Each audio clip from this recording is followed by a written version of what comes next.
नमस्कार मित्रों, आज मैं आपके लिए लाया हूं कि जनेऊ कैसे बदलना चाहिए और कब बदलना चाहिए और जनेऊ बदलने का मंत्र क्या है। यज्ञोपवीत जो ये आप मेरे हाथ में देख रहे हैं, यज्ञोपवीत आप देख सकते हैं, इसको किस प्रकार बदला जाता है। क्योंकि बहुत से लोग मुझसे पूछते हैं कि यह कैसे बदलना है और इसको बदलने का विनियोग मंत्र क्या है, वो मैं सब आप इस वीडियो में आपको बताने वाला हूं। लेकिन आपने ध्यान रखना है, पूरे मंत्र को ध्यान से सुनना है। यदि आप कुछ बीच में स्किप कर देंगे तो कुछ मंत्र इधर उधर हो जाएंगे, तो इसलिए वीडियो को पूरा देखेंगे। मैं हूं बागेश्वर से डॉक्टर रमेश कांडपाल और स्वागत है आपका हमारा अपना चैनल हिंदू संस्कृति डॉक्टर रमेश कांडपाल। आगे बढ़ने से पहले जो इस चैनल में नए आए हैं, कृपया चैनल को सब्सक्राइब करें, लाइक करें और घर घर तक पहुंचाने के लिए शेयर भी करें। तो सबसे पहले बात करते हैं, जनेऊ जो होती है हमारी 6 पल्ले की होती है। इसमें 3 देख रहे हैं आप, 3 ये पल्ले कहलाते हैं और 3 और 3 6। और ये जो यहाँ पे गांठ जैसे आप इसमें देख रहे हैं, ये देखिए जो गांठ जैसी होती है जनेऊ में, यह होती है ग्रंथि। इसको कहते हैं ब्रह्म ग्रंथि।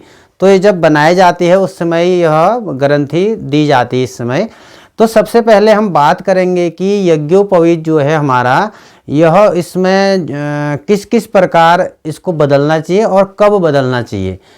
तो माना आपने यज्ञोपवीत आपने कंधे पहन रखा है, कंधे से गिर करके नीचे आ जाए, यहाँ हाथ में आ जाए, माने आपका बाएं हाथ में नीचे आ जाए गिर करके, तो उसके बाद भी यह जनेऊ बदलने का नियम है। और मित्रों, यदि ये गिर जाए नीचे, नहाते वक्त नीचे गिर जाए जनेऊ, तब भी इसको आपने नया जनेऊ पहनना चाहिए, बदलना चाहिए। और यदि इसका कोई तंतु, तो कोई धागा, इसका माना कोई धागा इसका टूट जाए, तो तब भी यह जनेऊ आपने बदलना चाहिए। और शौच इत्यादि में, जब आप शौच जाते हैं, बाथरूम टॉयलेट इत्यादि जाते हैं, तो उस समय जब कान में लपेटना भूल गए, डालना भूल गए जनेऊ, तब भी यह जनेऊ आपको बदलना चाहिए। और नियम यह है कि अस्पृश्य का स्पर्श हो जाए, जैसे कुत्ता इत्यादि स्पर्श कर दे और वह चाट ले आपके शरीर को, कहीं करते हैं कुत्ते ऐसे, तो ऐसे जो जानवर होते हैं तो उसका स्पर्श हो जाए तब भी जनेऊ को बदला जाता है और नया जनेऊ धारण करना चाहिए। गृहस्थ और वानप्रस्थ आश्रम वालों को जो है यज्ञोपवीत अवश्य पहनना चाहिए, ब्रह्मचारी को भी पहनना चाहिए। और मित्रों, जब 4 महीने हो जाएं, आपका माना जनेऊ सुरक्षित है, जो भी अभी मैंने बात बताई है ऐसा कुछ नहीं हुआ, सुरक्षित है, तो 4 महीने बाद यज्ञोपवीत को बदलने का विधान है। और इसी तरह आप उपाकर्म जब होता है, श्रावणी उपाकर्म जब आता है, रक्षाबंधन जिसको बोलते हैं, तो रक्षाबंधन के समय तो सभी बदलते हैं, उस समय यज्ञोपवीत बदला जाता है। और उसके बाद कोई जनना शौच कहते हैं, माना किसी के यहाँ बच्चा हुआ है, पुत्र हुआ है, वहाँ पे आपने स्पर्श कर दिया, छू दिया, तो उसके बाद भी जनेऊ बदला जाता है। मरना शौच कहते हैं, कहीं मृत्यु हो गई बिरादरी में, तो उसके बाद भी यह जनेऊ बदला जाता है। और श्राद्ध, जब कहीं घर में श्राद्ध हो रहा है, तो श्राद्ध कर्ता जो है, माने जो श्राद्ध करने वाला है, वह श्राद्ध करने वाला व्यक्ति भी नया जनेऊ धारण करे, तब श्राद्ध करे। यज्ञ हो रहा है, कहीं यज्ञ कर रहे हैं आप, कोई यज्ञ में बैठे हैं, तो तब भी यह जनेऊ जो है आपका बदला जाता है। चंद्र ग्रहण हो गया, चंद्र ग्रहण के बाद आपने स्नान करा, स्नान करने के बाद भी ग्रहण का जो सूतक है उसके बाद भी जनेऊ बदला जाता है। सूर्य ग्रहण हो गया, सूर्य ग्रहण के बाद भी यह जनेऊ बदला जाता है। तो यज्ञोपवीत जो है हमारा, ये जो जनेऊ यज्ञोपवीत एक ही भाषा है, तो यह हमारा कमर तक होना चाहिए, न ज़्यादा ऊपर होना चाहिए, न ज़्यादा नीचे होना चाहिए, तो कमर तक इसकी लंबाई होनी चाहिए।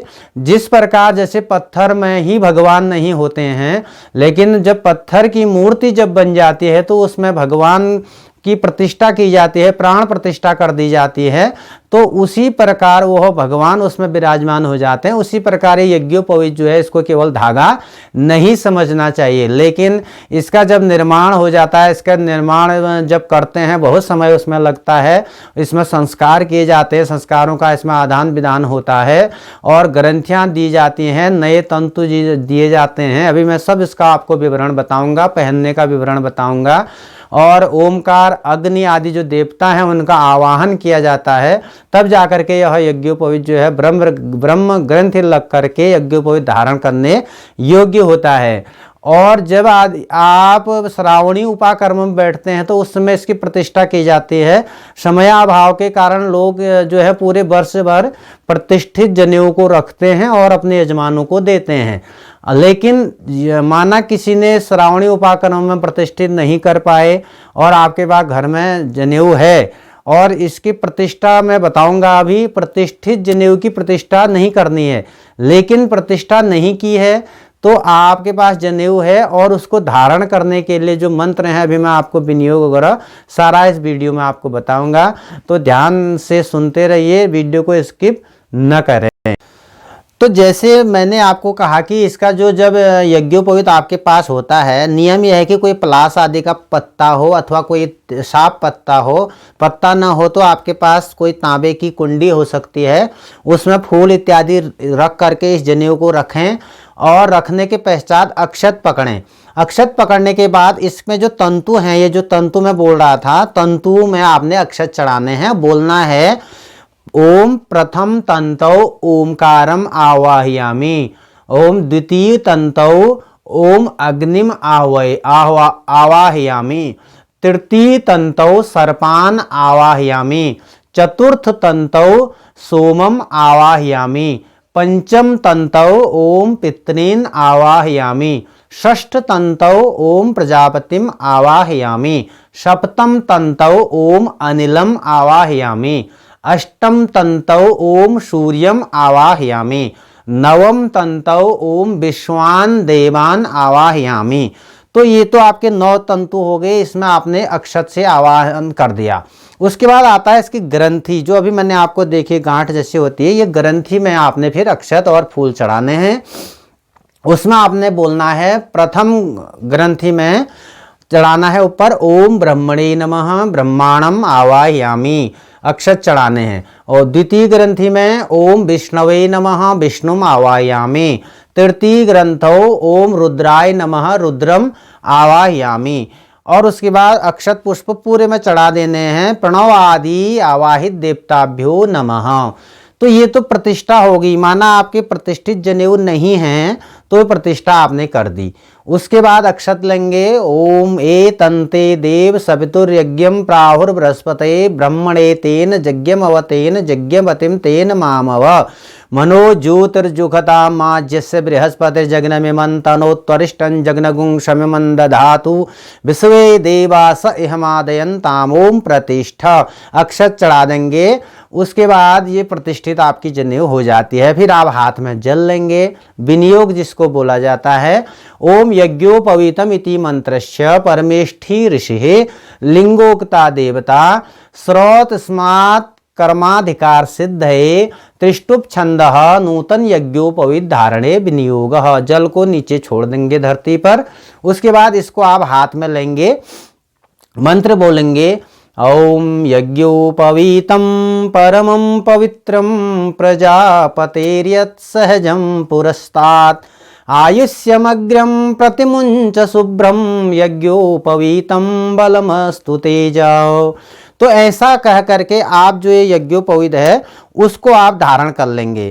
धारण ऐसे ही करना है आपको। ये जो बायां कंधा है इसके ऊपर रहेगी और यहाँ नीचे को जाएगी जनेऊ। और उसके बाद जो आपके गले में जो जनेऊ है, पहले इन दोनों जनेऊ को, जो पुरानी जनेऊ और ये जनेऊ को, दोनों को लपेट करके, मैं लपेटना भी ऐसे ऐसे लपेटते हैं, देखिए ऐसे करके ऐसे लपेटेंगे और 3 बार इसमें लपेटेंगे इस हाथ में ऐसे करके, और 2 बार इस उंगली में लपेटेंगे ऐसे, तो 5 बार हो जाएगा। फिर आपने थोड़ा जप करना है 8 बार। उसके बाद जो पुरानी जनेऊ है उसके बाद उस जनेऊ को आचमन करेंगे, जप करेंगे और पुरानी जनेऊ को पकड़ेंगे और उसको ऐसे आगे की ओर लाना है। ऐसे करके जब आप जनेऊ लाएंगे तो यहाँ से निकालेंगे, माला जैसी हो जाएगी, तो उसको ऐसे आगे की तरफ को निकालना है। बोलना है उस समय एतावद्दिन पर्यंतम ब्रह्मत्वम धारितम मया जीर्णत्वात् त्वत्परित्याग गच्छ सूत्र यथा सुखम। उस जनेऊ को पकड़ करके आपने ऐसे उसको फोल्ड करके मोड़ करके एक शुद्ध पात्र में रख देना है और शुद्ध पात्र में रखने के पश्चात आपने उस जनेऊ को तुलसी के पेड़ के नीचे, तुलसी जहाँ पर है वहाँ पर उसका विसर्जन कर देना है। और जब नया यज्ञोपवीत आपने धारण कर रखा है तो उसमें नित्य संध्या करनी है, सुबह शाम। नियम तो 3 काल का है, सुबह, दिन में, शाम। किसी कारणवश कभी छूट जाए संध्या तो उसके बाद 1000 गायत्री का जप का विधान है। तो गायत्री जप करें और संध्या करें। संध्या कैसे की जाती है अगले वीडियो में आपको बताऊंगा। और गायत्री जब आप 8 बार, 28 बार और 108 बार कम से कम गायत्री जप करना चाहिए। तो गायत्री जप करेंगे तो आपका जो जनेऊ है वह पहनने का सार्थकता उसकी रहती है। गायत्री जप नहीं करेंगे तो फिर वह जनेऊ में फिर आपको जनेऊ बदलना पड़ता है। तो इसलिए गायत्री जप नित्य अवश्य करना चाहिए। और मित्रों, यह जो वीडियो है उसको लाइक करें, सब्सक्राइब करें, घर घर तक शेयर करें। धन्यवाद, नमस्कार।